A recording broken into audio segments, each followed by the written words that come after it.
Give me a month to decide if you're really the one, my fiancé said. I answered, no rush, take your time. What happened next left him begging for a second chance.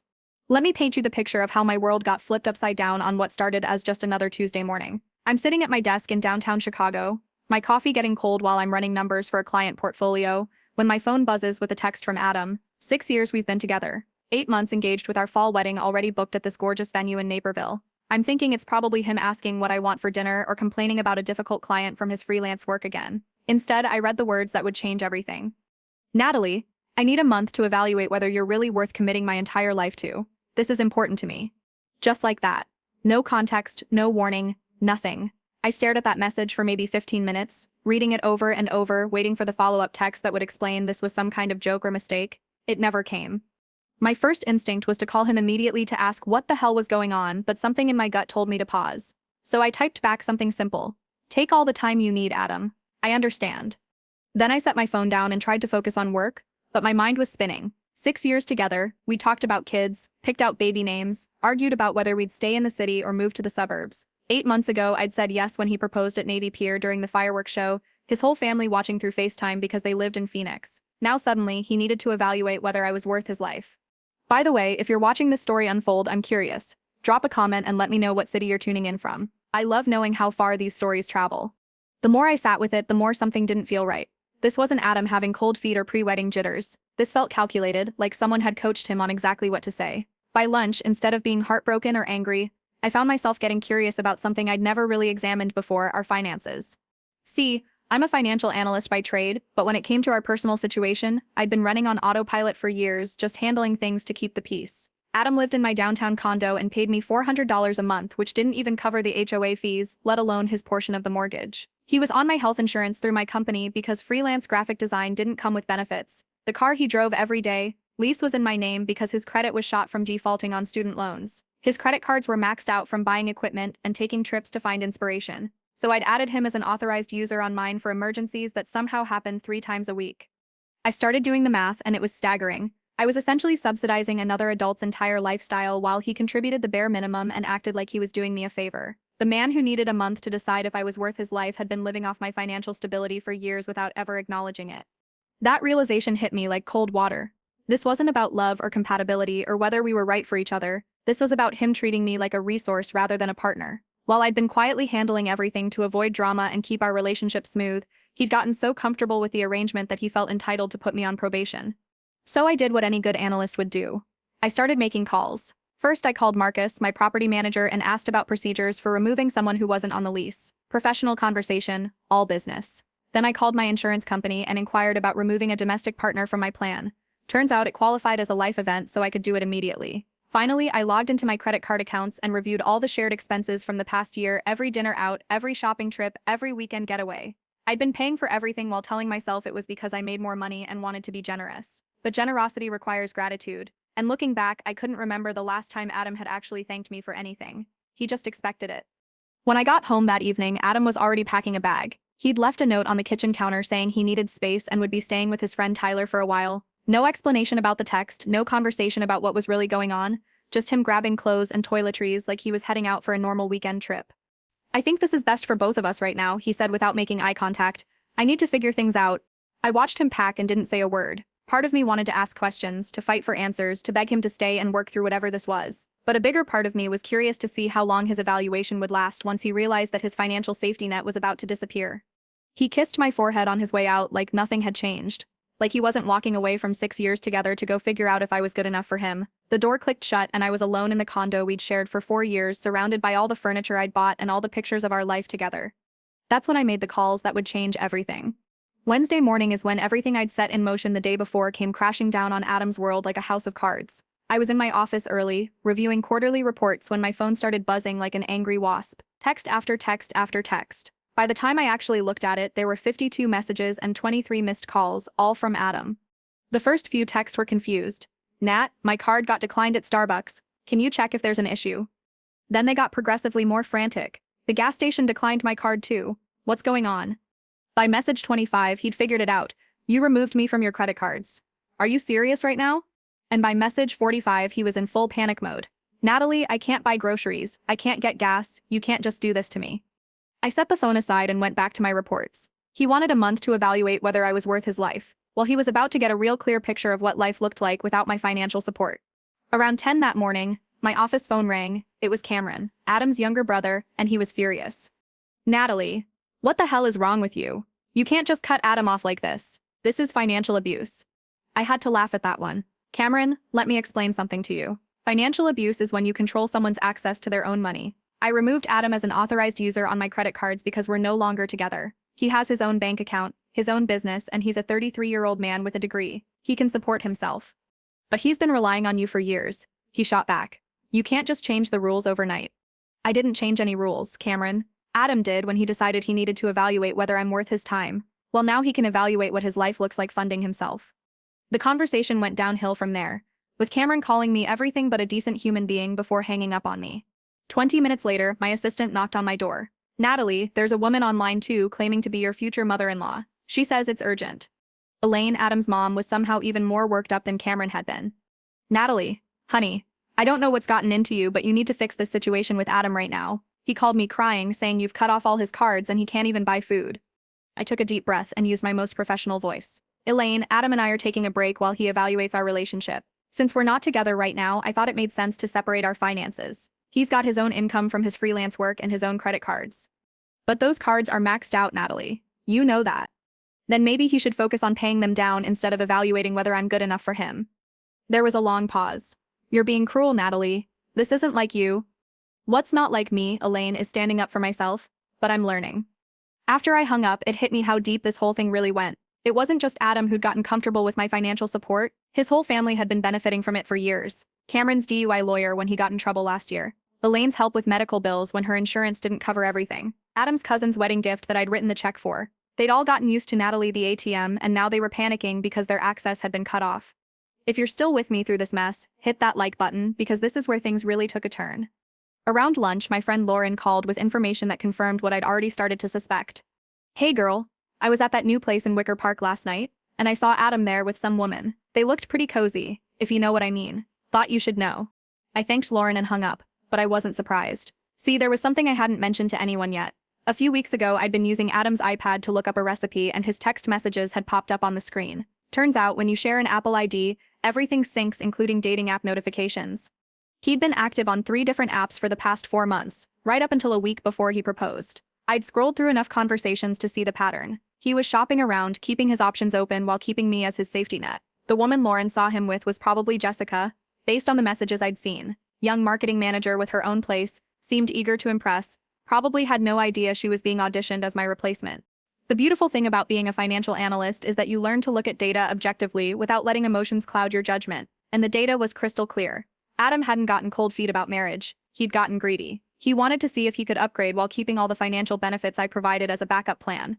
His family's reaction proved they were all in on it. Whether consciously or not, they'd built their expectations around my generosity. And now that the well had dried up, they were scrambling to shame me back into compliance. But here's what they didn't understand about me. I don't respond well to manipulation, never have. And once I see the game being played, I don't just quit playing. I flip the board over. My phone was still buzzing with increasingly desperate messages from Adam. The last one read, "Natalie, please. Can we just talk? I'm scared." For the first time since this whole thing started, I actually felt something, not love, not anger, but something colder. Disappointment maybe, or clarity. I typed back, "You wanted space to evaluate. Take all the space you need." Then I turned off my phone and got back to work. Thursday morning brought the confrontation I'd been expecting, though not quite in the way I'd imagined it would happen. I was walking back from my lunch meeting when I spotted him in the lobby of my office building. Adam was sitting in one of those modern chairs near the elevator bank, and he looked rough, really rough. His hair was unwashed, stubble covering his usually clean-shaven face. He was wearing the same clothes I'd seen him in 2 days ago, and his eyes had that desperate look of someone who hadn't slept. When he saw me, he jumped up and practically ran over. "Natalie, please. We need to talk. Just 20 minutes. That's all I'm asking." The security guard was watching us, probably wondering if he needed to intervene. So I nodded toward the coffee shop across the street. We walked over in silence, and I could feel the desperation radiating off him like heat. Once we sat down, he immediately launched into this rehearsed speech about how he'd made a mistake, how he'd been confused and scared about marriage, how he wanted to work things out. I let him talk for about 5 minutes before I cut him off. "Adam, stop. I know about the dating apps." His face went white, completely drained of color. "Natalie, I can explain. 4 months. Adam, you've been active on Bumble, Hinge, and Tinder for 4 months. While we were engaged, while we were planning our wedding. He started trying to explain then. These fumbling excuses that probably would have worked on me a year ago. It wasn't serious, Natalie. I wasn't meeting anyone. I was just looking. You were shopping, I said. And this whole evaluation thing, this was Tyler's idea, wasn't it? The way his shoulders slumped told me everything I needed to know. He said it would shake things up, that it would make you fight for me, show me how much you really cared. I almost laughed. So let me get this straight. You and your friend cooked up a scheme to put our entire relationship on trial while you secretly auditioned my replacement. And now you're surprised that I'm not playing along? It wasn't supposed to go like this, he whispered. I was supposed to come back and you were supposed to… I was supposed to beg. I was supposed to promise you the world and prove that I couldn't live without you. And then you'd graciously decide I was worth keeping around. He nodded, still unable to meet my eyes. Adam, I realize how stupid it sounds now, but I love you. I want to marry you. Can't we just forget this happened? I reached into my jacket pocket and pulled out the envelope I'd been carrying around since yesterday. This is a 30-day notice to vacate. You need to be out of my condo by the end of the month. His jaw dropped. Natalie, you can't be serious. Where am I supposed to go? That's not my problem anymore, Adam. You wanted to evaluate whether I'm worth your life. Well, I've done my own evaluation and I've decided you're not worth mine. I stood up and walked away, leaving him sitting there with the eviction notice in his hands. I didn't look back, but I could hear him calling my name from the coffee shop. The rest of Thursday was a circus. My phone was blowing up with texts from his family, all variations of how could you do this to him and his family, Natalie. But the most telling one came from Cameron. He's moving his stuff out tonight. I hope you're happy. Around 7 that evening, I watched from my window as Adam and Tyler made trip after trip from my building to Tyler's beat-up Honda, loading up boxes and suitcases. It was chaotic and rushed, like he was fleeing a natural disaster. My neighbor, Mrs. Chen, stopped by to ask if everything was okay, and I told her we'd broken up. Oh, honey, she said, I'm sorry, but honestly that boy never seemed grateful for anything you did for him. Out of the mouths of 70-year-old neighbors, right? Friday morning, I was getting ready for work when I heard a commotion in the hallway. Through my peephole, I could see Adam, Cameron, and Elaine struggling with boxes and a dolly. They had a U-Haul truck double parked outside and they were trying to move everything back in. I opened the door and Cameron immediately got aggressive. Natalie, just let us move his stuff back in. He's got nowhere else to go. He can't move out and then move back in, I said calmly. That's not how eviction notices work. He's got 30 days from yesterday to find a new place. This is insane. Elaine chimed in. Natalie, he's your fiancé. No, he's not. He's my ex-fiancé who decided he needed to evaluate whether I was worth his time. Well, the evaluation is over. The best part of all this I found out later from Lauren, who heard it from her boyfriend, who heard it from Tyler, was that Adam's date with Jessica on Wednesday night had been a complete disaster. Apparently, when the check came at dinner, Jessica had suggested they split it. Adam had sat there in shock because he literally didn't know how to respond. He'd gotten so used to me paying for everything that the concept of going Dutch was foreign to him. When he tried to explain that he didn't have any money, Jessica had gotten suspicious and started asking questions. Once she figured out that he was essentially testing her as a replacement for his financially stable fiancé, she'd paid her half of the bill and walked out. No second date, no backup plan, no replacement, Natalie waiting in the wings.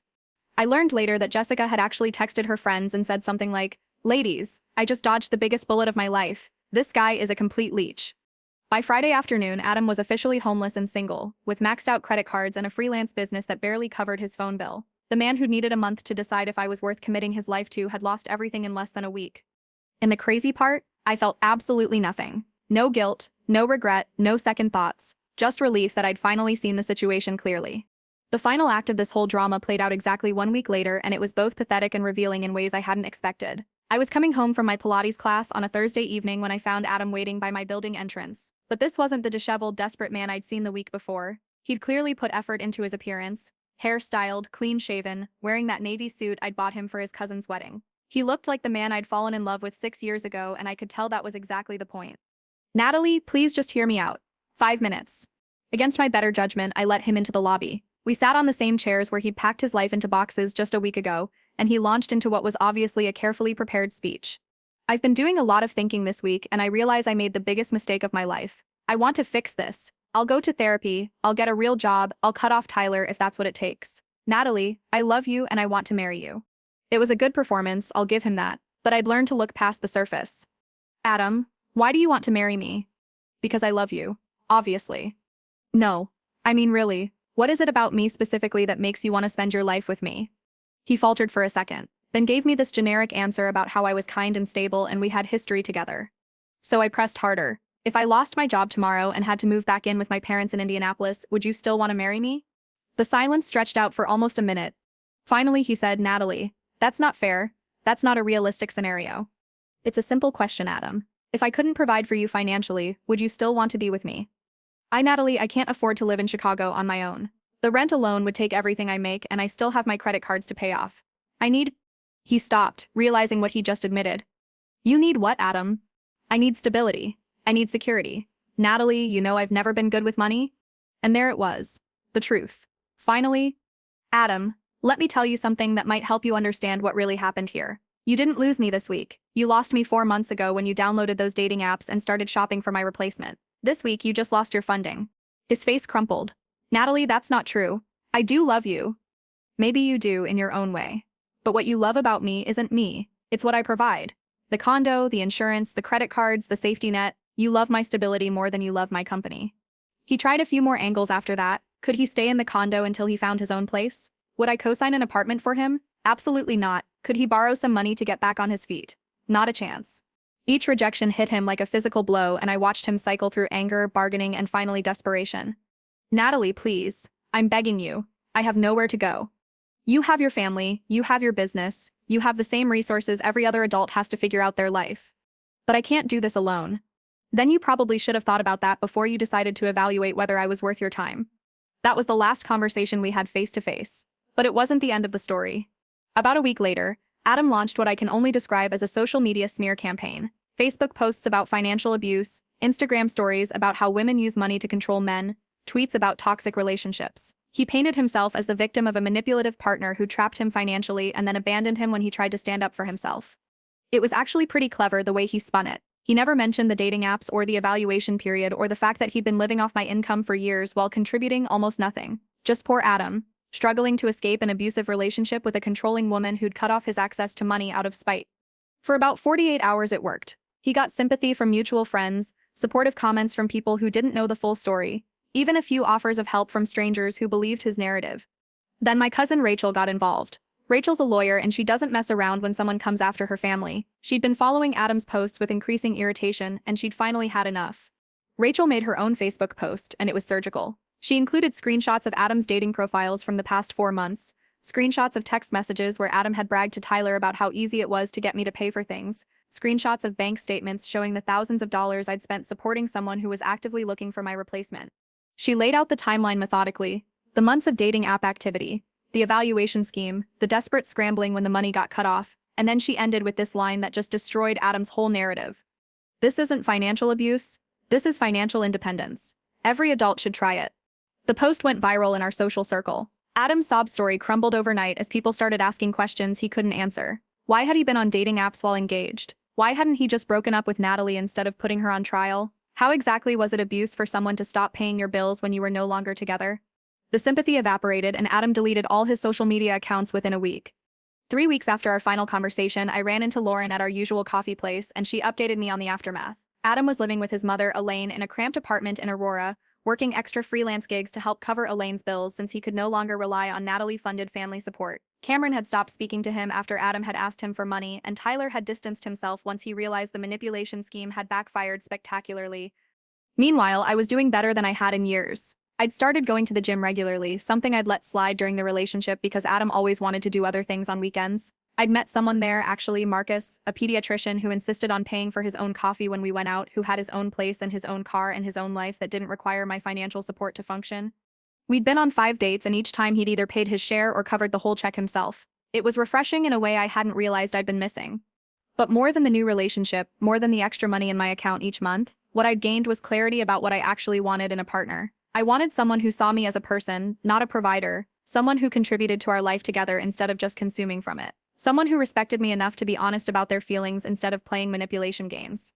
The whole experience taught me that love without respect isn't really love at all. It's just convenience dressed up in romantic language. Adam had been convenient for me too, in his own way. It was easier to pay for everything than to deal with the drama of splitting expenses. But convenience isn't a foundation for a marriage. Respect is, trust is, partnership is. I never saw Adam again after that night in my building lobby, and I never wanted to. He'd shown me exactly who he was and what I meant to him, and I'd finally listened. Sometimes the best thing someone can do for you is give you permission to see them clearly. Adam's evaluation period had done exactly that, just not in the way he'd intended. And if this story resonated with you even a little bit, consider hitting that subscribe button. I've got more stories about life, love, and learning to stand up for yourself coming your way, because at the end of the day, we all deserve partners who value us for who we are, not what we can provide. The truth is, I should thank Adam for that text message. Without it, I might have spent years, maybe decades, funding someone else's life while they kept one foot out the door, always looking for something better. Instead, I got my freedom, my self-respect, and a crystal clear understanding of my own worth. And that's worth more than any relationship built on a foundation of financial dependence and emotional manipulation.